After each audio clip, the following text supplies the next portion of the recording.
Hola, ¿cómo están? Soy Berenice Marcial de los Santos y a continuación hablaré sobre todos los temas vistos en mi clase de Economía Actual de México y la globalización, desde la semana 1 hasta la semana 7. Comenzamos con el concepto de economía. Según los griegos, llamaban oikos a la casa, incluyendo a todo su contenido y a su administrador. Es así como se formó comos, que designa administración de la casa. En palabras simples podemos decir que economía significa buena administración de la casa. Ahora lo que se administra podemos decir que es la moneda o el dinero. La moneda es una unidad de intercambio, o sea, un equivalente, para obtener servicios, objetos o mercancía.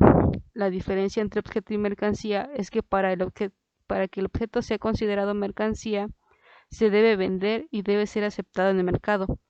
La mercancía tiene un costo, el cual se divide en costos fijos, que dependen de la maquinaria y equipo, y los costos variables, que son los que surgen de la mano de obra. Como mencionaba antes, la moneda debe tener ciertas características. Debe ser almacenable, acumulable, transportable, debe tener un marco jurídico y credibilidad. También sufre un desgaste, es decir, se deprecia en su valor físico.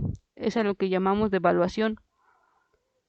Ahora hablaré sobre el modelo de integración. La integración económica es el proceso de eliminación de trabas del comercio entre dos o más países. Como sabemos, México es el país que tiene mayor número de tratados de libre comercio. Uno de ellos es el TECMEC entre Estados Unidos, México y Canadá. Pero a comparación de los modelos de integración de Cuenca del Pacífico y de la Unión Europea, el TECMEC tiene muchas desventajas en cuanto al tipo de moneda, el trabajo, la tecnología, los estudiantes, la justicia, la salud y la política. La política económica es aquella que dicta un gobierno para ser la razón de la economía de un país. En cambio, la economía política son todas aquellas filosofías económicas de las cuales se deriva un estudio sobre cómo se organiza la producción, distribución, intercambio y consumo de bienes y servicios en las distintas sociedades. En cambio, la cultura es todo aquello que hace el hombre día a día y la ideología son todas aquellas ideas de la clase dominante. Con ello se forma la identidad nacional. La identidad nacional es un proceso histórico, geográfico, dinámico y en constante transformación, por lo que está sujeta al cambio. Como sabemos, la identidad está construida por individuos y diferentes grupos sociales que viven en un determinado territorio con una influencia cultural. Pero en los tiempos de globalización hubo algo llamado crisis de identidad, que hasta la actualidad pienso que sigue existiendo, ya que se adoptaron actitudes, hábitos y costumbres ajenas por la influencia de la industria cultural y por los medios de comunicación.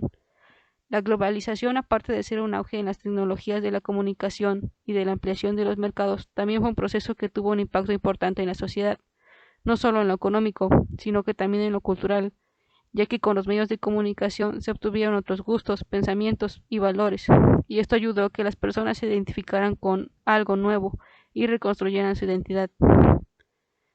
El Estado empresario comenzó con la creación de la Banca de Desarrollo Nacional Financiera, que fue de gran ayuda para la expansión y desarrollo del país. Su principal acción fue la de llevar dinero productivo a lugares donde era difícil de conseguir, y también realizaba inversiones a fondo perdido. Esta estaba financiada por el gobierno y tuvo una serie de compromisos, pero principalmente con el sector productivo e industrial, ya que se encontraba asociada con las grandes obras nacionales, con proyectos ligados a las industrias, a la infraestructura, como por ejemplo se construyeron algunas carreteras y las instalaciones de la UNAM, también a la energía y a la industria de la transformación. Entre 1920 y 1947, para México era muy difícil recabar información verídica y confiable, por la falta de organización de la información o por la abundancia de cifras. A partir de 1920, al finalizar la revolución, México exportaba bienes poco elaborados, en particular minerales y vegetales, e importaba bienes de todo tipo, por lo cual carecía de un programa de financiamiento gubernamental para realizar dichos intercambios, aun cuando su principal socio comercial era Estados Unidos. América Latina cambió de una reacción emergente por el fracaso del mercado mundial a un deliberado esfuerzo por restringir el comercio exterior. Esta política se le conoce como la industrialización a través de la sustitución de importaciones. Se sustituyeron los productos que habían sido previamente importados por la producción industrial interna y su objetivo consistió en hacer más rentable la manufactura nacional.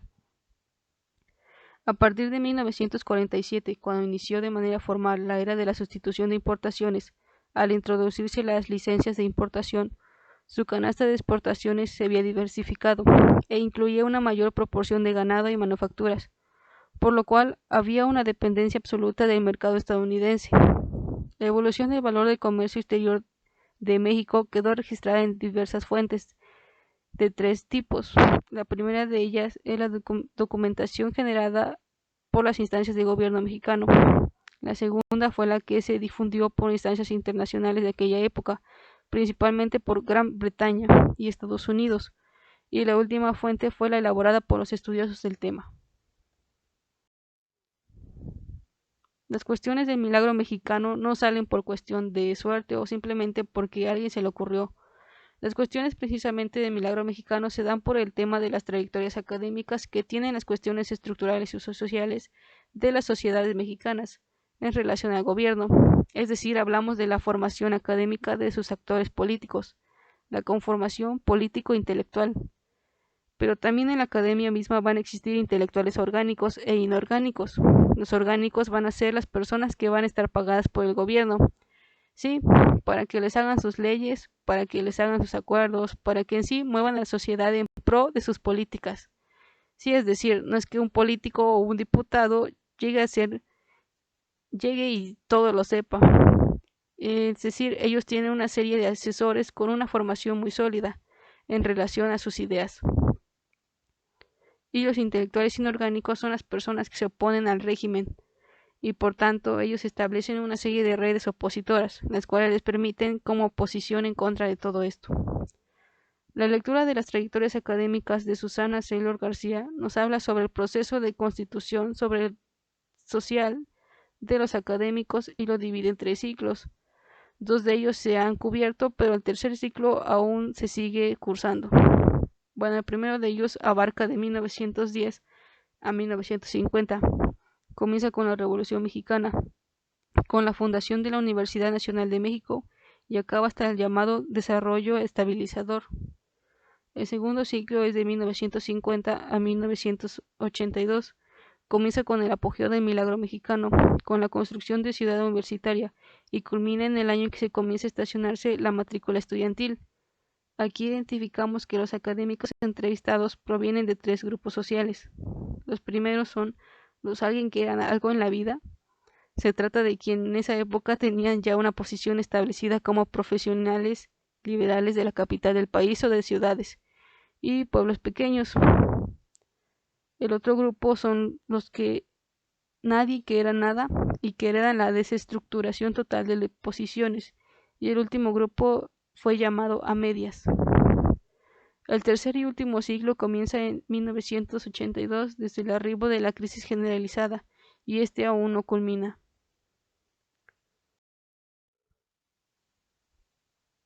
Ahora les hablaré sobre el tema del programa Bracero, y es que en 1942 y 1964 se llevaron a cabo una serie de acuerdos diplomáticos para regular el trabajo temporal de mexicanos en Estados Unidos, lo que dio lugar al llamado programa Bracero. El bracero era principalmente aquella persona que trabajaba con los brazos. Bueno, esto ocasionó que se comenzara a fortalecer la clase media en los Estados Unidos y también en México. Principalmente lo que distinguía a la clase media era que ellos poseían una casa propia, un auto y podían decidir entre instituciones públicas o privadas. Sin embargo, su riqueza se comienza a reducir por conflictos sociales y problemas estructurales. México ha sufrido una serie de reformas que han transformado el país a lo largo de la historia y también ha tenido varios gobernantes. Ha existido reformas educativas, en inversiones y también en la naturaleza del consumo. Sin embargo, México no ha prosperado como quisiéramos, y es que seguimos esperanzados o creyendo que un solo hombre va a cambiar al país, y esto no es así. El cambio comienza desde nuestra persona, la forma en la que actuamos y cómo nos interesamos en lo que sucede en nuestro alrededor. Los invito a reflexionar esta parte. Por otro lado, continuamos con el tema de los impuestos al comercio exterior en México en la era de las exportaciones entre 1872 y 1930. Los impuestos al comercio exterior, principalmente a las importaciones, constituyeron la base de los ingresos públicos federales. La preferencia por estos gravámenes mostraba la debilidad del sistema de tributación y la imposibilidad de obtener ingresos de fuentes internas, debido a la inestabilidad política, al poco crecimiento de la economía y a la herencia de la estructura tributaria colonial. En lo que se refiere al comercio exterior, hubo modificaciones en su estructura. Los nuevos requerimientos del mercado mundial, junto con las transformaciones políticas y económicas internas, permitieron una mayor diversificación en este sector. A la tradicional exportación de metales preciosos, principalmente la plata, se le sumaron los metales industriales. Además, crecieron y multiplicaron los productos agrícolas. También las importaciones se diversificaron, aumentaron las materias primas y los bienes de producción. Ciertamente, como se ha visto, la política arancelaria tuvo un papel importante en la integración de la economía mexicana en el mercado mundial, liberando las importaciones y sobre todo eliminando los gravámenes a las exportaciones. Con ello, los nuevos gobiernos se alejaban de la tradicional política del antiguo régimen y buscaban entablar una diferente relación con la inversión extranjera, imponiendo un trato igual a los actores económicos independientemente si son nacionales o extranjeros.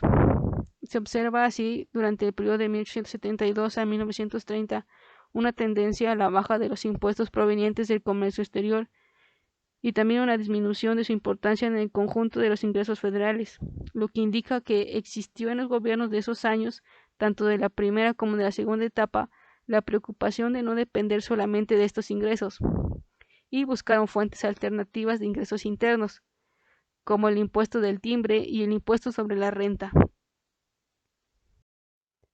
Eh, Eso es todo de mi parte, espero les haya gustado.